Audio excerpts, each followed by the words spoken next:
आज हम डिस्कस करने जा रहे हैं पावर्स ऑफ प्रेसिडेंट, यानी हमारे राष्ट्रपति की शक्तियाँ।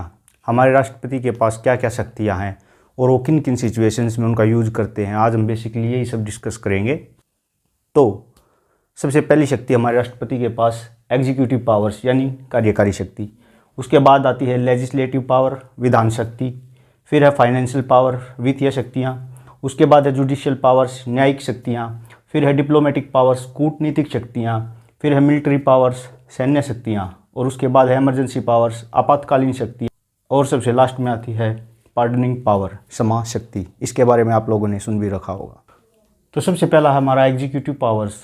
एग्जीक्यूटिव पावर्स में सबसे पहले आता है head of the Indian Republic, यानी कि हमारा जो राष्ट्रपति है वो इंडियन रिपब्लिक का हेड माना गया है उसको। उसके बाद आता है all executive functions are executed in the name of the president, यानी कि जो भी फंक्शंस एग्जीक्यूटिव, जो भी कार्यकारी प्रणाली जो भी काम करेगी वो किसके नाम पर होगी? प्रेसिडेंट के नाम पर, यानी कि राष्ट्रपति के नाम पर वो चीज़ होगी। पावर टू अपॉइंट, उसके बाद आता है पावर टू अपॉइंट, यानी राष्ट्रपति के पास अपॉइंट करने की शक्तियाँ हैं, यानी वह किन किन को अपॉइंट कर सकता है।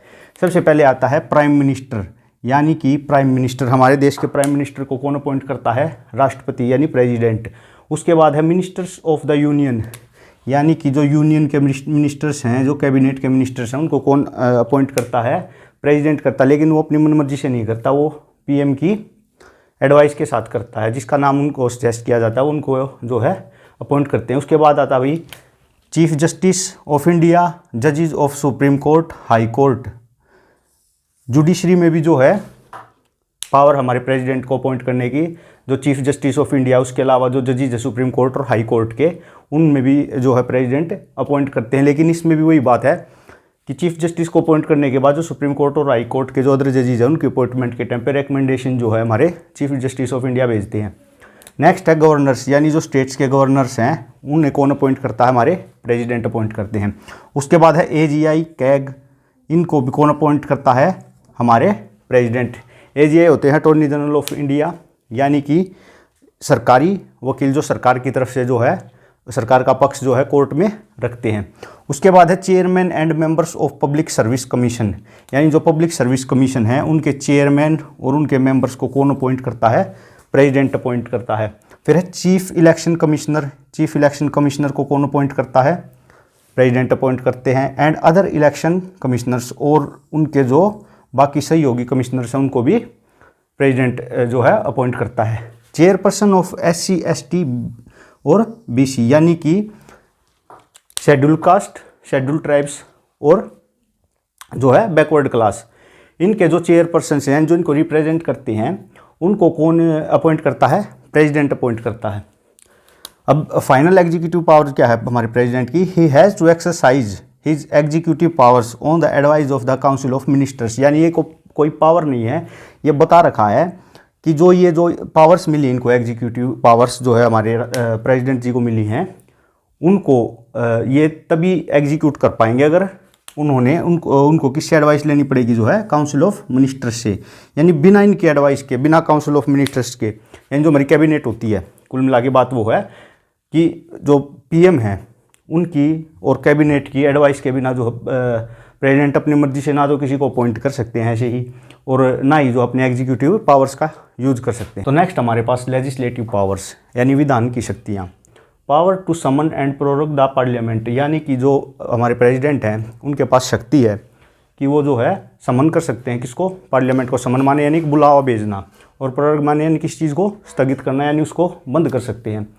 ही can call a joint sitting of both houses, वो क्या कर सकते हैं? जो हमारे दोनों हाउसेज हैं, राज्यसभा और लोकसभा, उनकी जो है ज्वाइंट सीटिंग बिठा सकते हैं। अगर कोई बिल है, अगर वो पार्लियामेंट में पास नहीं हो रहा है, तो ऐसी सिचुएशन में जो है दोनों हाउसेज को एक साथ बैठाकर जो है राष्ट्रपति उस बिल पर चर्चा करके उसको या तो पास करवा सकते हैं या उस पर कोई एक निष्कर्ष निकलवा सकते हैं। नेक्स्ट हमारा है डिजोल्व लोकसभा। तो डिजोल्व लोकसभा में क्या है कि राष्ट्रपति ये नहीं है कि अपनी मर्जी से किसी भी टाइम लोकसभा को डिजोल्व कर सकते हैं।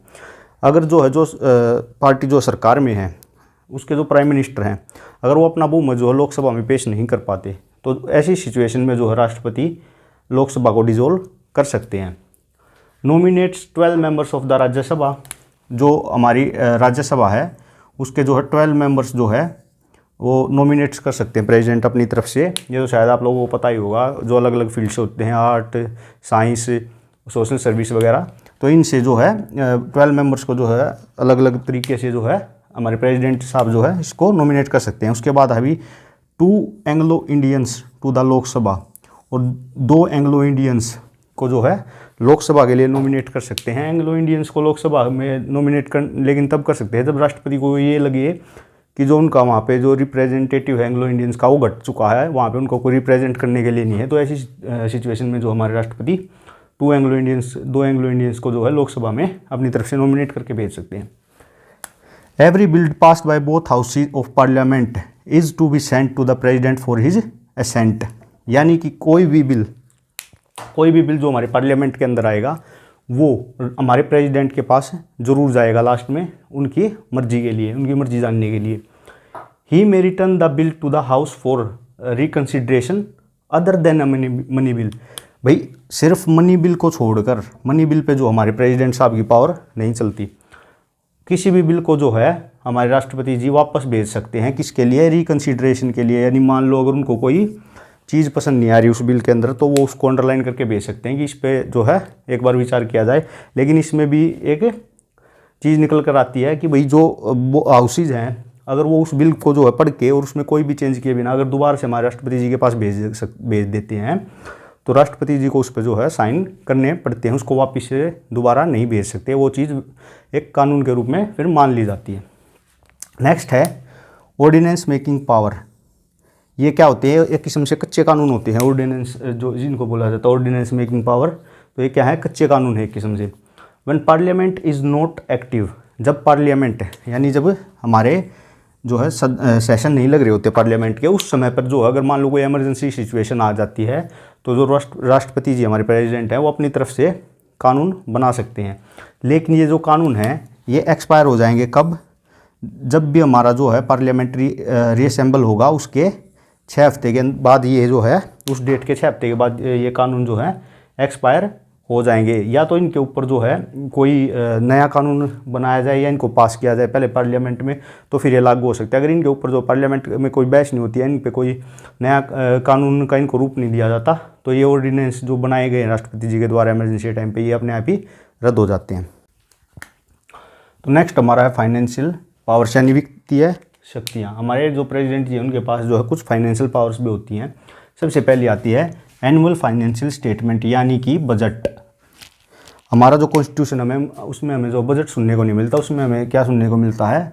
एनुअल फाइनेंशियल स्टेटमेंट, जो कि किसके थ्रू आती है? हमारे राष्ट्रपति जी के थ्रू आती है।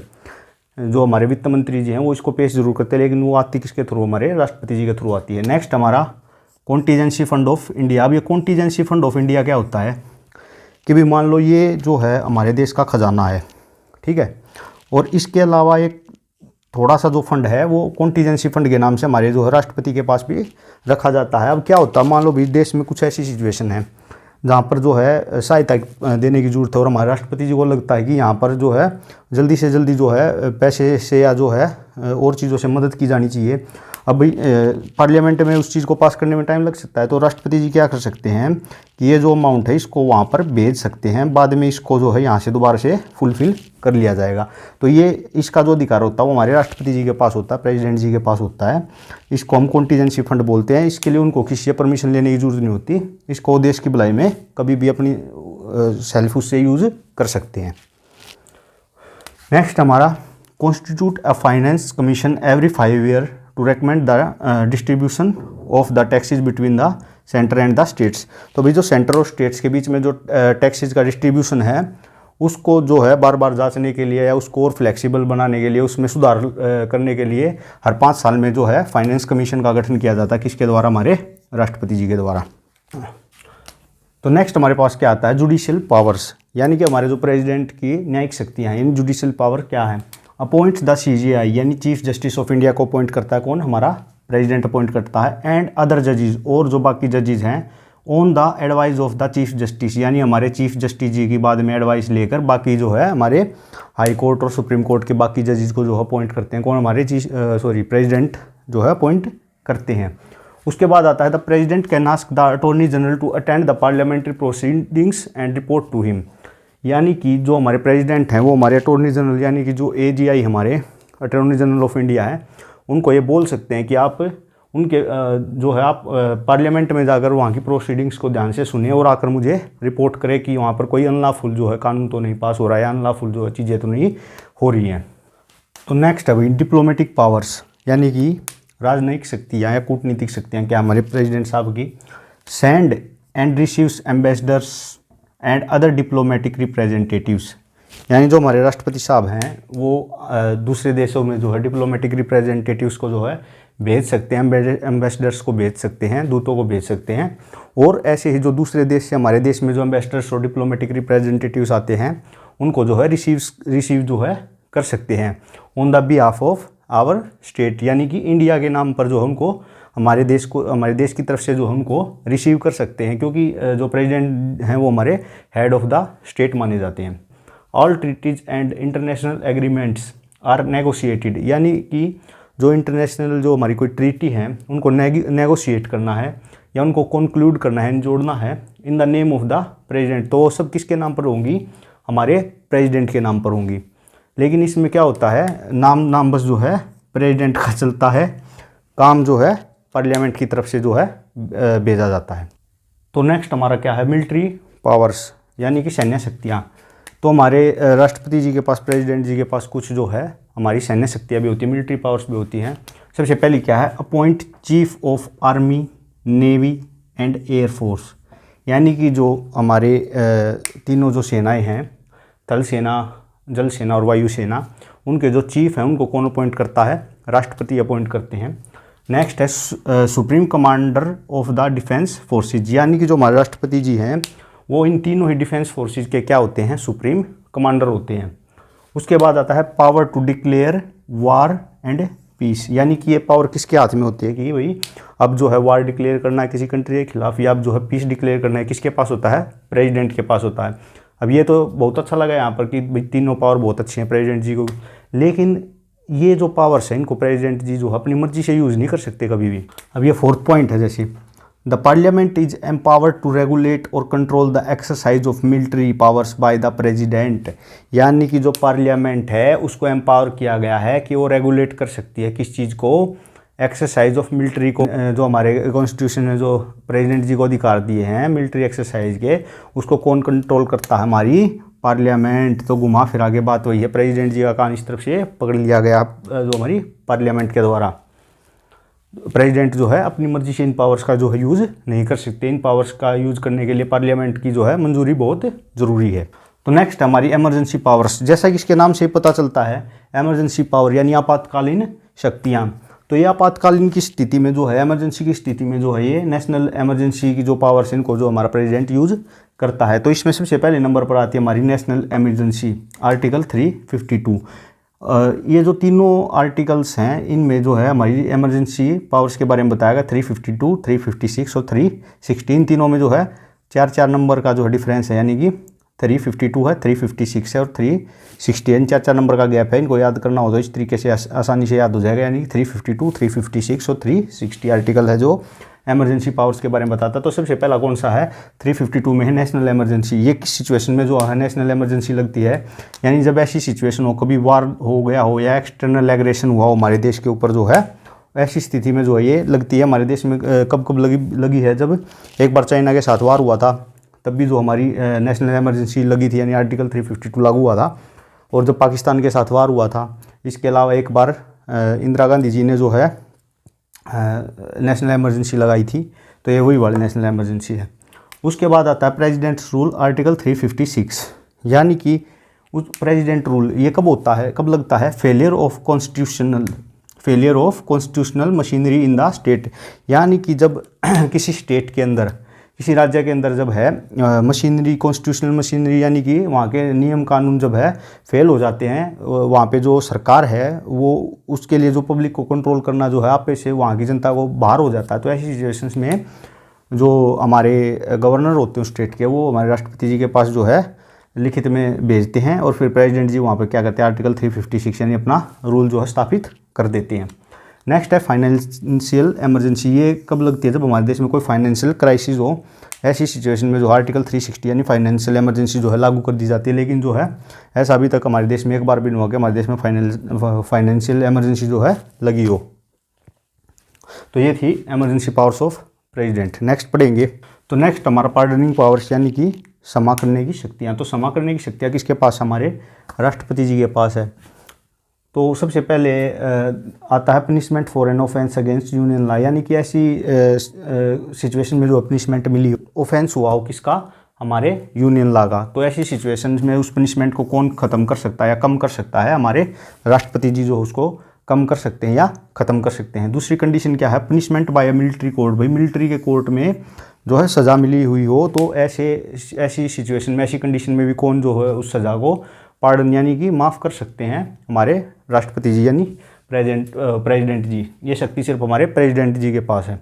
उसके बाद है डेथ सेंटेंस, यानी कि मौत की सज़ा, फांसी की सज़ा।